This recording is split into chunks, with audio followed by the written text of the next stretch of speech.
General Upendra Dwivedi ने नए सेना प्रमुख का पदभार संभाला। जनरल मनोज पांडे हुए सेवानिवृत्त। जनरल उपेंद्र द्विवेदी ने रविवार को 30वें सेना प्रमुख के रूप में कार्यभार संभाल लिया। वर्तमान सेना प्रमुख जनरल मनोज पांडे आज ही सेवानिवृत्त हुए हैं। चीन और पाकिस्तान से लगी सीमाओं पर व्यापक ऑपरेशनल अनुभव रखने वाले जनरल द्विवेदी इससे पहले सेना के उप प्रमुख के रूप में कार्यरत थे। द्विवेदी के बारे में कुछ खास बातें।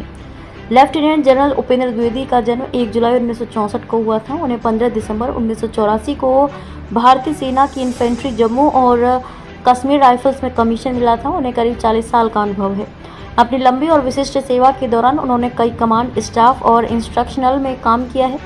लेफ्टिनेंट उपेंद्र द्विवेदी की कमांड नियुक्तियों में रेजिमेंट 18 जम्मू और Kashmir rifles, brigade 26 sector Assam rifles, IG Assam rifles पूर्व और 9 कोर की कमान शामिल हैं। कई अहम जिम्मेदारियां संभाली। लेफ्टिनेंट जनरल उपेंद्र द्विवेदी ने सेना के उप प्रमुख के रूप में नियुक्त होने से पहले 2022 और 2024 तक महानिदेशक इन्फेंट्री और general officer commanding in chief मुख्यालय उत्तरी कमान सहित कई अहम जिम्मेदारियां संभाली हैं।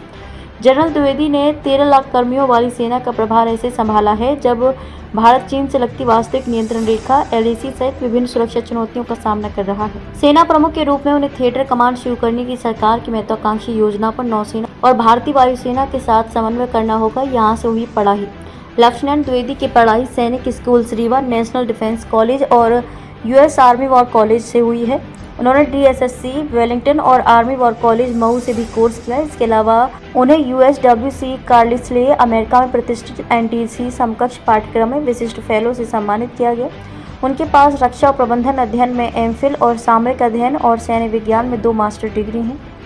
PVSM, ABSM समेत कई सम्मान मिले। लेफ्टिनेंट जनरल उपेंद्र द्विवेदी परम विशिष्ट सेवा पदक, PVSM अति विशिष्ट सेवा पदक, ABSM और 3 GOC इनसे प्रशस्ति पत्र से सम्मानित किया गया। अधिकारियों ने बताया कि उत्तरी सैन्य कमांडर के तौर पर जनरल द्विवेदी ने उत्तरी और पश्चिमी सीमाओं पर सतत अभियानों की योजना बनाने और उन्हें अंजाम देने के लिए रणनीतिक मार्गदर्शन दिया है।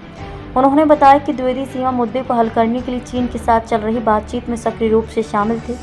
उनका भारतीय सेना की सबसे बड़ी सेना कमान के आधुनिकीकरण और लैस करने में भी योगदान था, जहां उन्होंने आत्मनिर्भर भारत के हिस्से के रूप में स्वदेशी उपकरणों को शामिल करने का संचालन किया।